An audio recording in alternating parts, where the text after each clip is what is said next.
Tonight, hitting the ballot box. Advance voting is underway for Saskatoon's by-election. We take a look at the significance of the riding. Also, the City of Regina is sharing its preliminary budget, and right now it includes significant property tax and utility increases over the next 2 years. Plus, Moose Jaw Pride is closing down after the discovery of $100,000 in unpaid bills. This is CBC Saskatchewan News.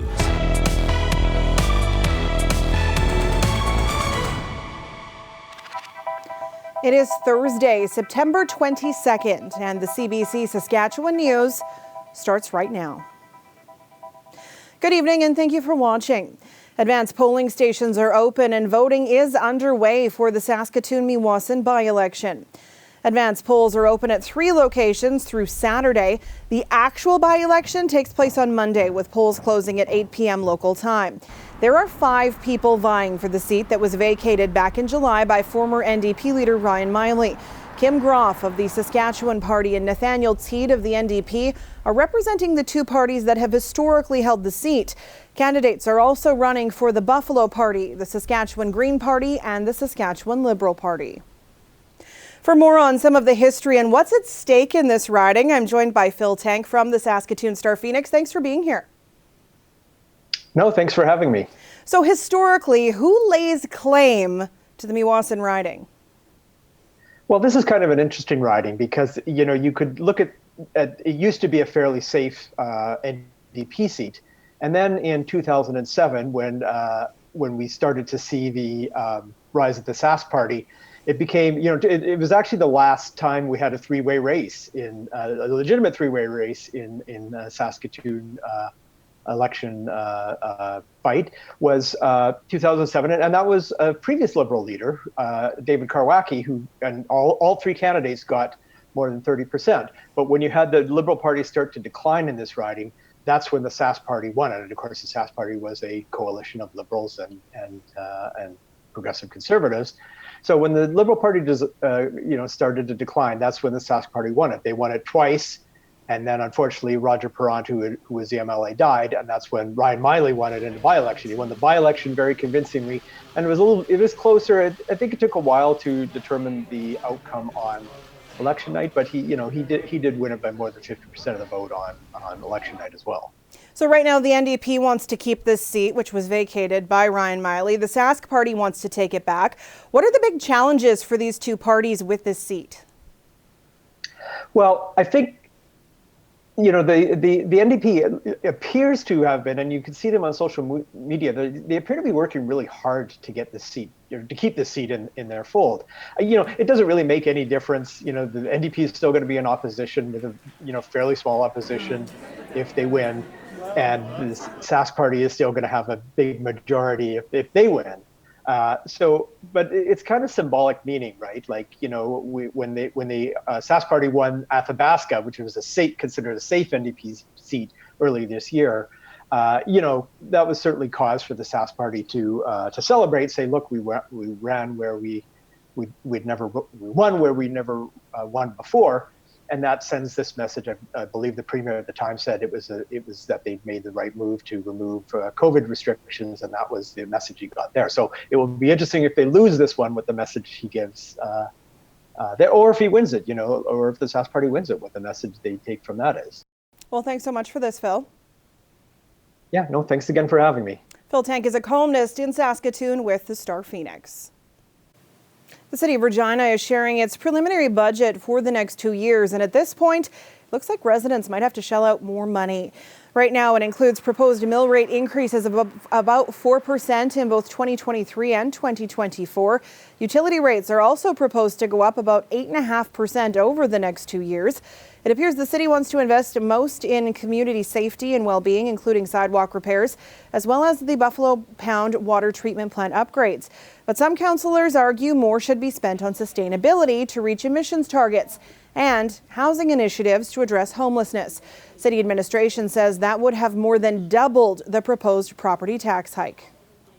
We are doing things to reallocate money through efficiency savings, but that doesn't take away from some obvious things like inflationary pressures, new programs that are coming on board, and directives that council makes during the year. So we are doing our best to keep everything moving forward, to continue to develop the budget in a responsible way that is also responsible to both taxpayers and to you as members of council. Regina's final budget proposal will be released in late November, with approval expected in mid-December. Residents can have their say through a survey on the city's website. Earlier this week, we learned the government is one step closer to potentially building a small modular nuclear reactor in the province. Sask Power has selected 2 possible locations for the SMR if it's built. The Crown Corporation says it's considering the Estevan and Elbow regions. It hopes to choose by 2023, but the official decision to build won't come until 2029. Despite that, experts are already weighing in on what an SMR might mean for the province, and the reactions have been mixed. The way I view it is that actually having a small modular reactor will encourage more use of renewables, solar and wind, because you have a reliable base load that you can depend upon. You use the renewable when they are available. We're in a climate emergency right now. And, just like we don't say we're going to solve world hunger by feeding everyone caviar, why would you take the most expensive way to produce electricity, which is nuclear power, and say this is how we're going to solve the climate crisis when the technology does not exist now, and we have proven technologies like wind and solar? Sask Power is holding public information and engagement sessions about the future of nuclear power in the province. The dates and times can be found on Sask Power's website. 6 people who were arrested in Regina in 2018 during a protest in Wascana Park near the Legislative Building will not have their convictions overturned. The group had appealed, saying the lower court judge made mistakes.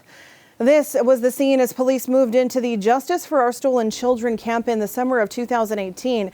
The camp was not allowed to be in the park, and protesters were asked to leave. When they didn't, police came in and removed them. The appeals court judge was unable to see an error in the lower court's decision.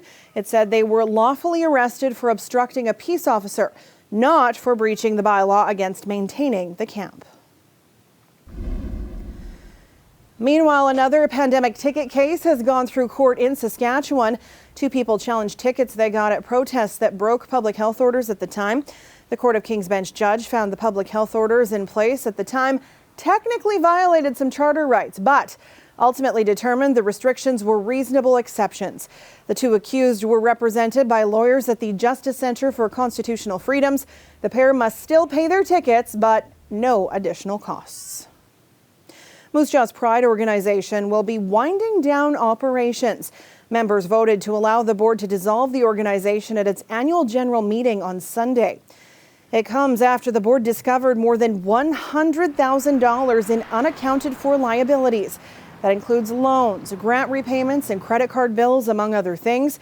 Moose Jaw's Pride thrift shop will also close down as a result of the dissolution.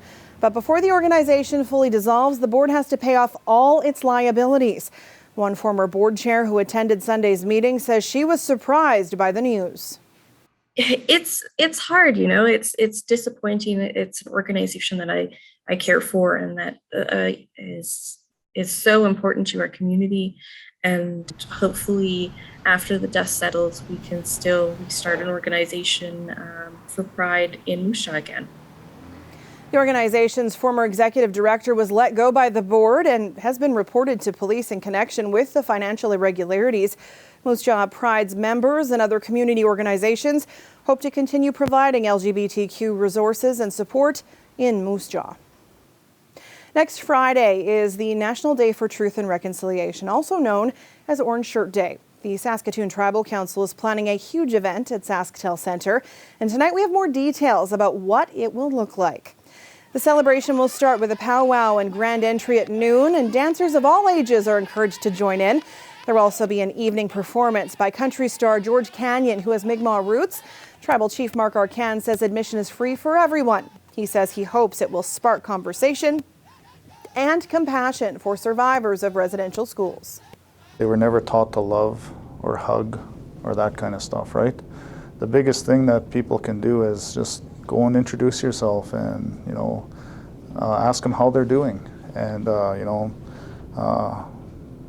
treat people with dignity and humanity, and let's start from there. And then, like I said, wearing orange as a non-Indigenous person, as a First Nations person, it's significant, and it opens up the door to actually understand and really acknowledge the negative effects of residential schools. Arcan says his goal for September 30th is to showcase and celebrate all kinds of Indigenous culture, language, and identity. He encourages everyone, including families, businesses, and organizations, to come to the event and wear orange to show their support.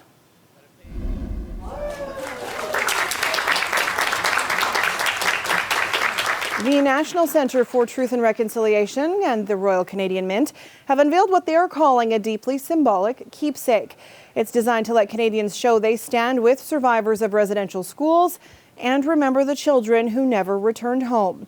3 Indigenous artists representing First Nations, Métis, and Inuit communities contributed to the double-sided keepsake, which uses a magnet attachment to be worn on clothing. Net proceeds from sales will go to a community support fund established by the National Centre. Myself to sleep and pray, my soul to keep. Some familiar faces will be gracing the stage at the Grey Cup Festival this November in Regina. The organizing committee announcing today that Shaughnavan's Hunter Brothers will headline the indoor tailgate concert. Tickets for the festival are on sale now for $99, and there are still some tickets for the big game too. The 109th Grey Cup will be played at Mosaic Stadium on November 20th. We'll be back after the break. I'll never leave this little town.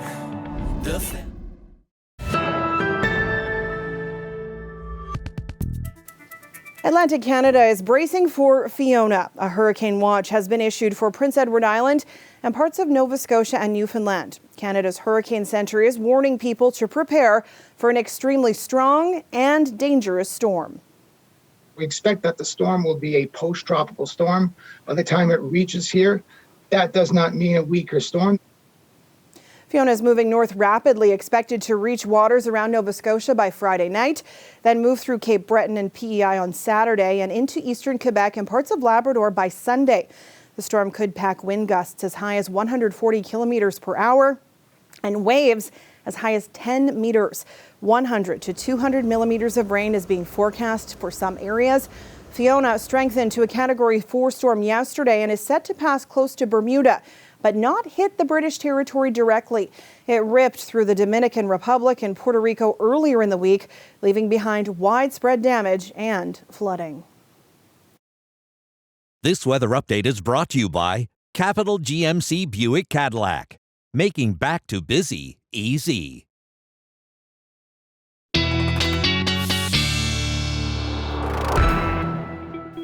And CBC weather specialist Ethan Williams joins me now. Nothing compared to what people on the East Coast are facing, but we are actually seeing significant wind and rain in Regina for the first time in a long time. Yeah, it has been quite a while. Kind of a nice easing our way into fall afternoon with the dreary kind of rain. Grab a cup of coffee, grab a book, and cuddle up with the rain. And yes, as we get very close to the beginning of fall, that also means we are losing our sun as well. Now, in perspective, our sunset on June 21st on average in the province was around 9:15. Tonight, on average, it'll be around 7 o'clock. So about 2 hours and 15 minutes being lost there.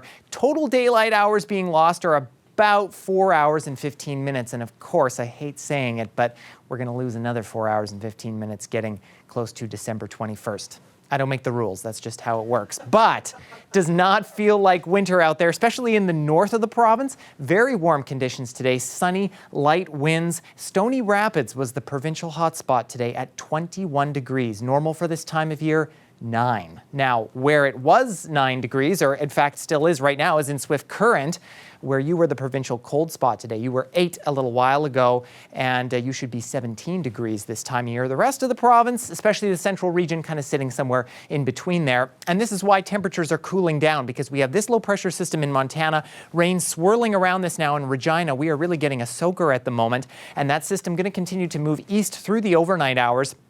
And specifically southeastern Saskatchewan, the Weyburn-Estevan area up toward Carlisle and Oxbow, we could see some showers through the night, even through tomorrow morning as well. Some lingering showers and cloud cover is possible there. Then we get some clearing through much of south and central heading into tomorrow evening.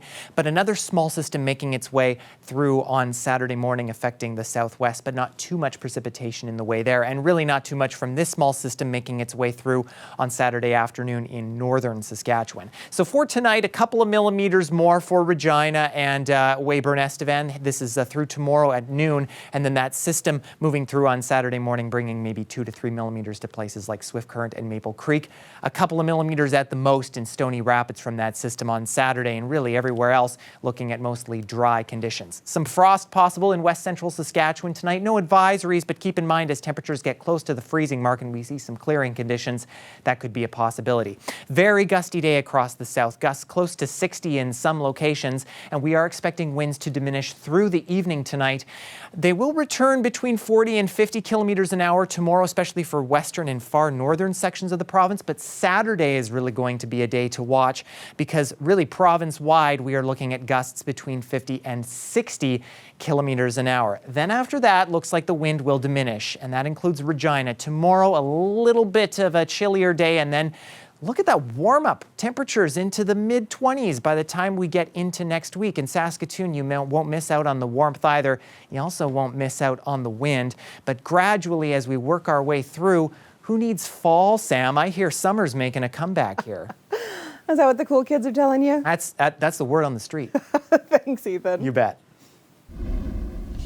Well, this probably doesn't come as a surprise, but the Regina Pats have named young hockey phenom Connor Bedard as next season's captain. Bedard will be the Pats' 81st captain in team history. He's also now the youngest at 17 years old. Bedard acquired 100 points in 62 games last season, putting him 4th in the WHL scoring and 2nd in goals. The Regina Pats open their season tomorrow at the Brand Centre against Moose Jaw. We'll be back after the break.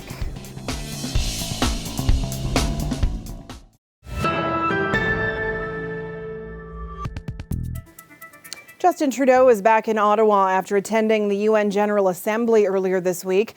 It's also the first time the new Conservative leader got to spar with the Prime Minister in the House of Commons. David Thurton gives us a taste of that first skirmish. Oral questions. Question orale, the Honourable Leader of the Opposition. As a front bench Conservative, Pierre Poilievre has been here before, going against the Prime Minister, but never as Leader of the Opposition, firing question after question. If you are a Newfoundland senior, how much will your home heating bill rise as a result of the forthcoming hike in the Liberal carbon tax? So will the Prime Minister ground the jet, park the hypocrisy, and axe the tax hikes? Doesn't he understand that now is the worst time to raise taxes? Will he cancel those tax hikes? We have a new leader. Anticipation for this political sparring has been building. The Conservative leadership race has been largely seen as a formality. His supporters saw Poilievre as the right Conservative to take on Trudeau in the House.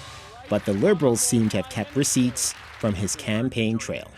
If Canadians had followed the advice of the Leader of the Opposition and invested in volatile cryptocurrencies in an attempt to, quote, opt out of inflation, they would have lost half of their savings. Meanwhile, the NDP used their question to launch attacks on both the Liberals and the Conservatives. We've got a Prime Minister that could have listened to our plan in the spring to put more of people's own money back in their pockets, and people would have received that by July. But he was too busy telling people that things are worse in other countries. And then we've got a leader of the Conservative Party who can't figure out if they're for or against putting more money in people's pockets. With the return of Parliament this week, there was a hope that this session would be more about ideas and less about rhetorical games and tricks. After today's question period, it's not clear that that's going to happen. David Thurton, CBC News, Ottawa. A senior government source tells CBC News the Prime Minister has signed off on dropping another number of COVID-19 travel rules by next week. Changes include dropping vaccine requirements for foreign travelers entering the country, and random testing of vaccinated travelers would end. The ArriveCan app would become optional. The masking requirement on planes and trains, though, is still under discussion. Current measures were set to expire next Friday.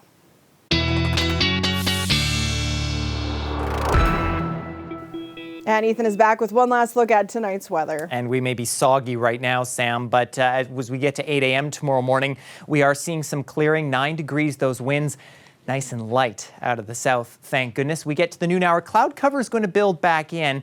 Might be a chance of a shower in the afternoon, but I think for the most part, those will have passed. Winds will pick up out of the west to around 20 kilometers an hour.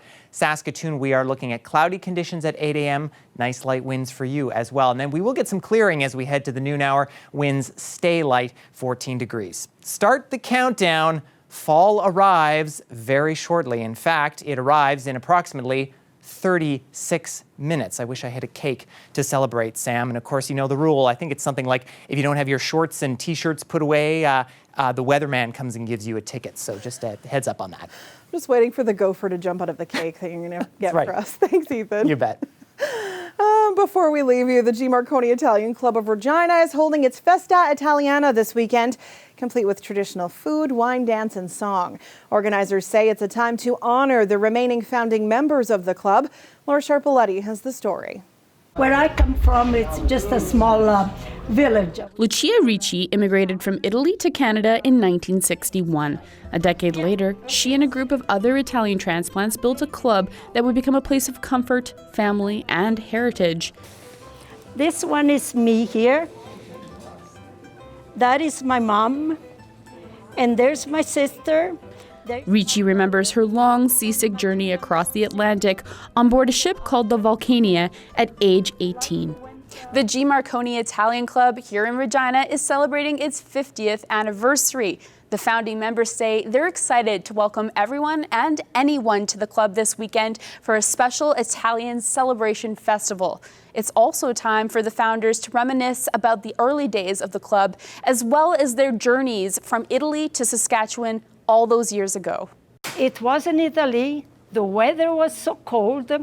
We came in May, and coming September, the snow was up to our knees. When Ricci and a group of other Italians started to make plans to build the club, they wanted it to be like a second home. That took a lot of hard work, volunteering, and fundraising. It's amazing the sacrifices they made building the Italian Club.